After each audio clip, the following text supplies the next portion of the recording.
Welcome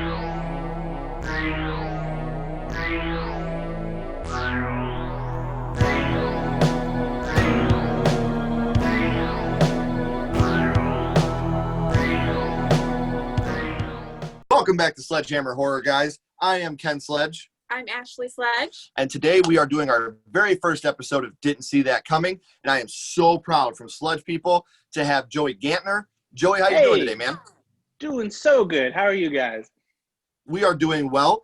For those of you that don't know Joey or Sludge people, he still does the coolest cassette tapes ever. I actually sent him how impressed I was with his Burwanger one. Absolutely love Burwanger, and you killed that. Also, comic books, does illustrations. What do you got going on now, man? Before we get started with the episode, what's going on in your world right now?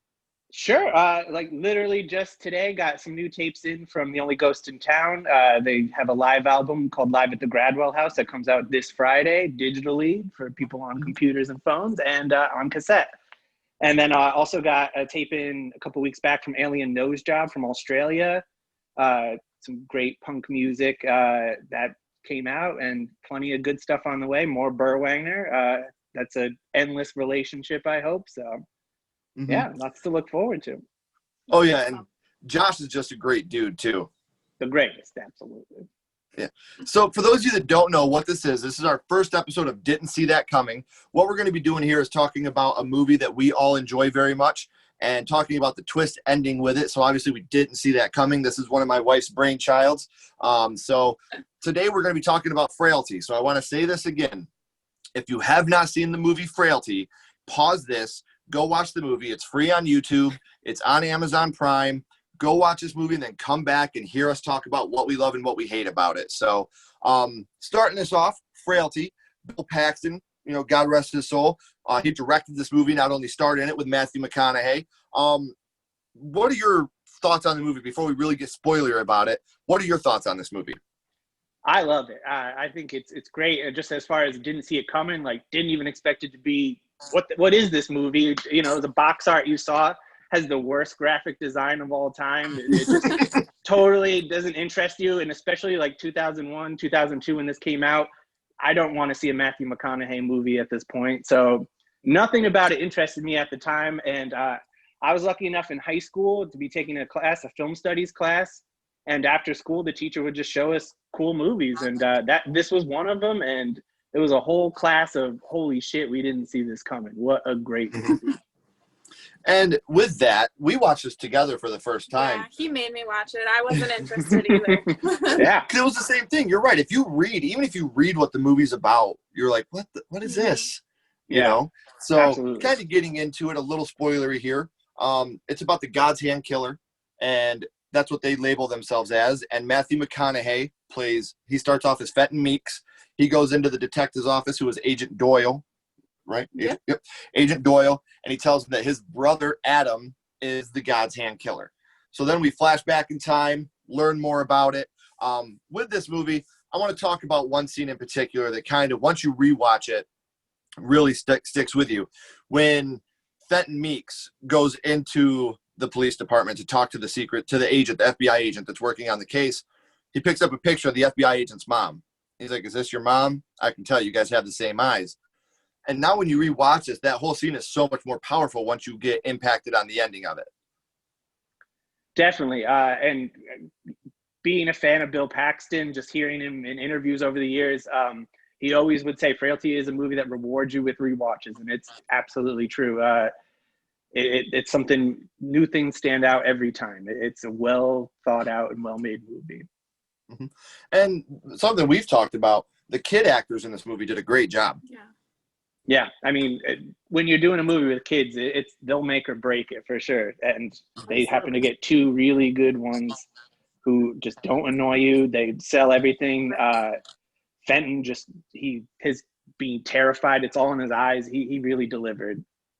Yeah, and that's a big thing we talked about as well, is with this movie, what it really boils down to, a little bit of a summary here.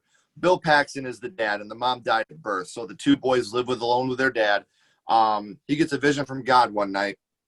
God tells him that he has to start destroying demons on earth. He'll be giving him 3 useful weapons to destroy these demons.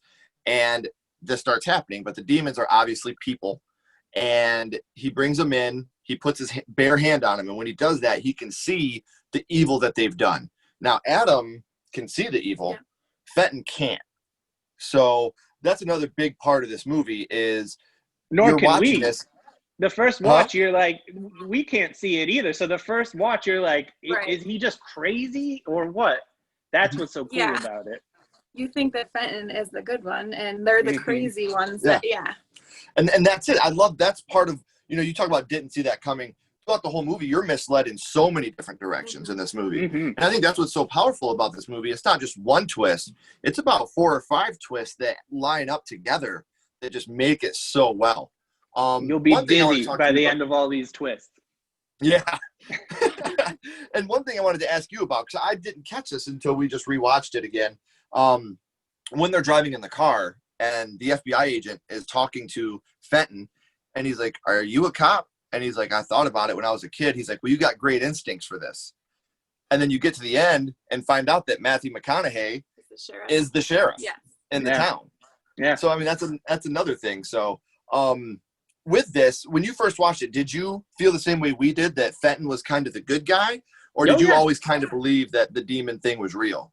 No, I thought it was not real at all. And I was like, that's really cool, especially because they really weren't showing you much. You get a angel with flames behind him when he's working under a car at the mechanic shop. That's about it. And it kind of comes off sort of like hallucinatory, like he's full of shit. So, you can't quite tell. And I mean, the whole time I thought he was making it up. Yeah. And you're right, because when it comes to the hallucinations, the first time he sees it, it's just a shining trophy in his room. Right. Yeah. That's all you see is this trophy.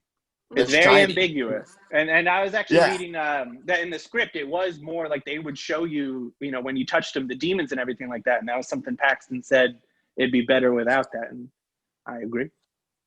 Oh, I agree too. But I do like how at the end, when Fenton reveals himself to actually be Adam, and he says, "I've always believed it." Because you could see it. Yeah. And then it goes back and you see that every time, and Bill Paxton doesn't even have a name in the movie. Even if you watch the credits, his name is Dad. He's credited as Dad. When Dad is touching the people, you watch Adam's reaction, and it shows you the really, truly awful things that these people have done. Like the nurse was a murderer. The old dude was a child killer. Like you see these awful things that are happening. So Dad was right. Yeah, Dad was right. One question I have for each of you, I'm going to let it play. I'll ask you first. What scene do you think is your favorite scene in the movie? Oh, boy. That's a great question. Definitely, I like the stuff where Fenton has to dig a dungeon, which turns out to be for himself, and he's buried alive in it. That stuff is terrifying. Then he kind of buried alive, in the darkness for weeks on end. He's drinking water through a hole. That always sticks with me. And then just any of the Paxton with his kids, going out killing stuff is all great. I mean, it's just such a family dynamic. It's so believable. Well, and your scene, I know what I want to talk about, but what scene do you think? I think it's the part where Fenton is supposedly ready and he sees, and they're getting ready to kill that guy. And you can just see on his face, like, you think he's going to kill him, and then he hits his dad. That, like, he was such a good actor, like, being a kid, and that scene is very powerful to me. Especially how he's like, "I'm ready to fulfill my destiny." Yeah. And then he just swings on his own dad, man. Yeah. Like, well, he did the right thing, but he really, he was bad. For me, the scene that always got me is when Fenton has to lure the old man when he's down on his knees by the car and he's crying. He's like, "My dog, he's stuck under your car." Because you could tell he's got genuine tears of sadness because he knows we're about to kill this guy. And he's so against it. But that scene to me, we're talking about the acting and how powerful the acting is. And even Paxton's acting in the scene, like, he's so aggressive. Like, "You got to do this. You got to do this." Because at this point, he knows Fenton is a demon. And he's trying so hard to convert him so he doesn't have to destroy his own son. Right. Yeah, no, and which proved to be his downfall. And that's another scene too. Once he's dying and he tells Adam, "Your brother's a demon, you're going to have to destroy him." Yeah. That's another scene that is just truly, truly heartbreaking. Because the tears in Paxton's eyes, that's not from the axe wound. it's from the fact that he feels he failed. You know, he couldn't get his son to see God. Yeah. You know, so there's a couple different twists in this movie. Which twist do you think affected you the most in the movie? I mean, because we got the fact that Agent Doyle was the killer. We got the fact that Fenton was really Adam. We got the fact that they could really see God and he was real. The fact that he was the sheriff. And which twist of all those do you think was the one that really threw you for the biggest loop? I mean, probably that he was getting these messages from God, but also, I mean, that, Fenton as Adam is pretty mind-blowing. I mean, it's like you didn't need that extra little something, but I'll take it. I mean, that was great. Right. And I love how he reveals it. He's like, wait, yeah, you told him to bury you here? He's like, well, it makes sense if the person you're talking to is Adam. Yeah. And in that moment, everybody, me and her, the first time we watched it, we were like, oh, shit. Yeah. That's Adam, not Fenton. Yeah. So, No, it's an entirely unpredictable movie. You try to figure things out, and it will go a completely other direction, and that is what's so cool about it. Mm-hmm. And like you said, at this point in McConaughey's career, I believe he was just a couple years removed, maybe 3 or 4 years removed from Texas Chainsaw 3. Yeah. So I know that he was not into doing horror at that point. Like, he was so down on Texas Chainsaw that he didn't want his face on any of the posters. You know, like him and Zellweger both were like, we don't want any part of this promotion. So for him to go from Texas Chainsaw 3 to this movie, and again, I know we're spoiling this for you guys. If you haven't seen it, you really ought to check this movie out, because we're not going to tell you every single twist and turn that goes along with this movie. Right. A lot of it you got to take in, because there's even subtle things like when Paxton for the first time touches the pedophile guy, and he's like, you didn't think anybody knew about that. Well, God knew. And then when Adam at the end with the detective, he's like, you didn't think anybody knew about that. Well, God knew. And then he gets him with the axe in there, the Otis axe. Yeah. Yeah. There's great props in this movie. I mean, you got hams, a good old classic can of hams, a very good time. And Powers Booth is so good in this. Always a great time to see Powers Booth. He's kind of like if you see him in a movie, you should see it, because he's great. Just listen to his voice. It's so soothing. This is a movie where something you talked about too. You're talking about the acting in the movie, the family dynamic. Like Fenton knows that Adam's too far gone in his own mind, but he's still, Adam, let's run away together. Let's get away. I got to get you out of here, trying to, what he thinks is save his little brother. Right. And another powerful scene I want to get your reaction about too. We were just talking about it. After Fenton kills his dad with the axe, Adam still has that presence of mind to grab the axe and still destroy that demon. That's right there. It's like the job's not done. It still needs to be done. Yeah. Yeah. So your take on the whole Adam Fenton relationship, what was your feeling on their dynamic? I really believe them as brothers. It was great. I love that they wanted to go see the Warriors. Everyone should go see the Warriors. Come on, play. It was just so believable, and it was just kind of interesting. Like, everyone's love for another was their crutch and weakness and their downfall in the end. That was just so cool. I mean, these kids killed it. They're great. I don't know what they're up to now, but they were good then. Well, and when Adam goes to get Fenton at the end, Fenton, he's at the typewriter, and he just sits up. Adam? Yeah. He doesn't even have the strength to turn and face him, because he knows what's going to happen. Yep. So, with that brotherly bond, that's something that, to me, was super powerful. He didn't even have the strength to turn around and look at him. Yeah. He knows he's there. He just, Adam? And he probably knows why he's there. Oh, yeah. Well, he was leaving him clues. That's something that they kind of brush on very quickly in the movie. But Adam says that he thinks Fenton was leaving the notes of the God's Hand killer to lure Adam, or to lure Adam to him. Right. Now, the only complaint I have about this movie, to me, this is a great movie. I absolutely love this movie. I always have.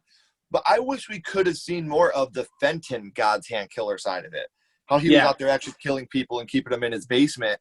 I wish we could have seen that, maybe even like a sequel, prequel would be really cool to see, Fenton's way, how he became, I'm sure it started with Dad. Yeah. When he killed Dad, but to see how he became the God's Hand Killer, because he was the nice, he was the good kid.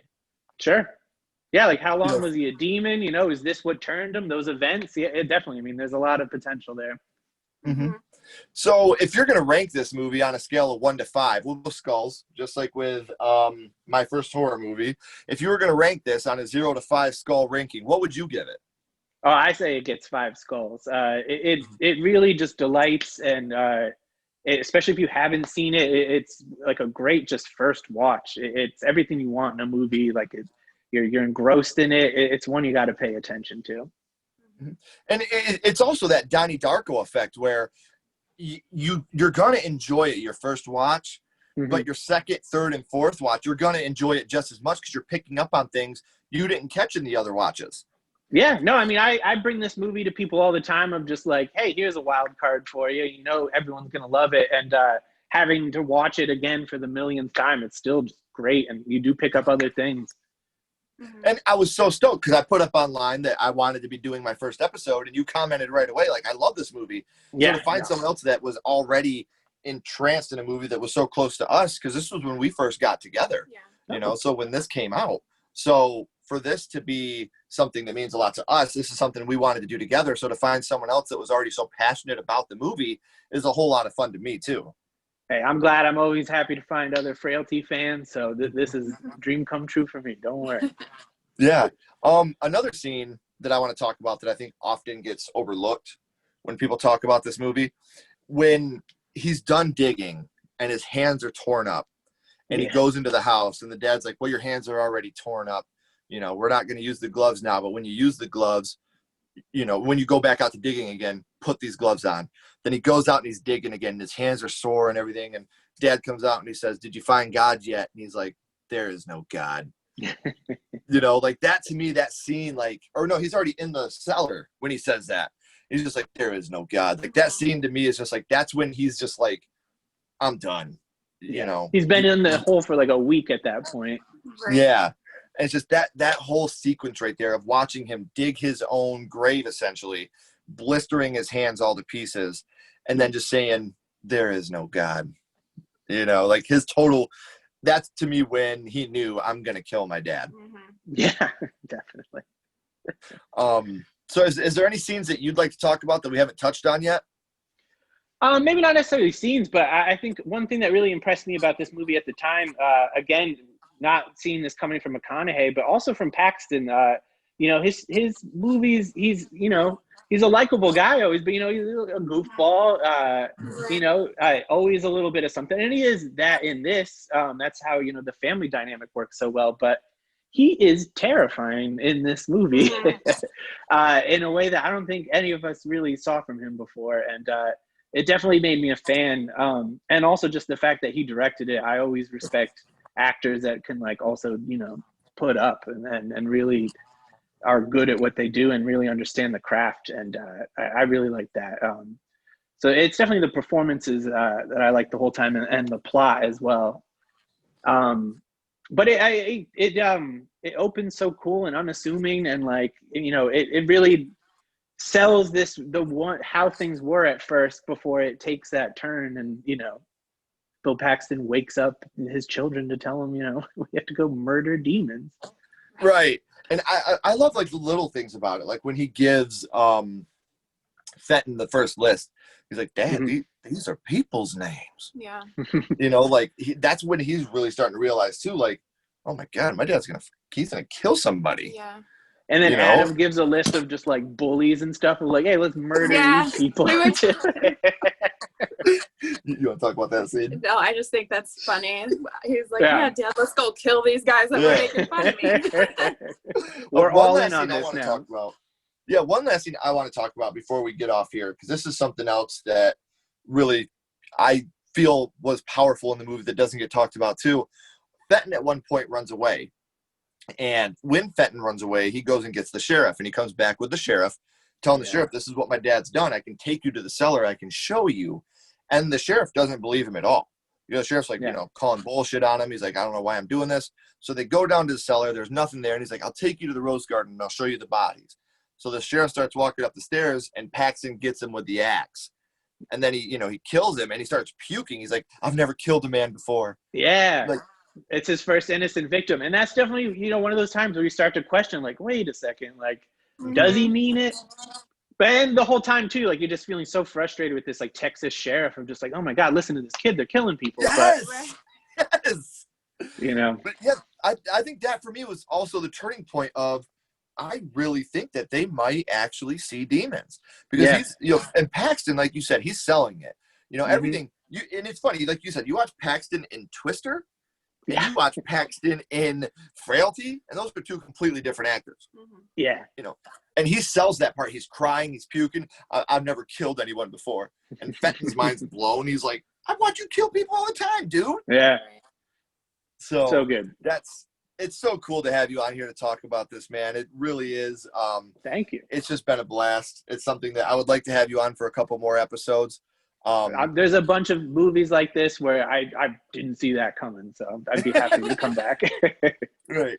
Well, guys, this is Joey. Make sure I'm going to have all his information down here in the description for Sledge People, as well as his personal Instagram, so you can go check that out. I'm Ken Sledge. I'm Ashley Sledge. Remember, guys, stay what you are. Keep talking horror, and we'll talk to you guys soon.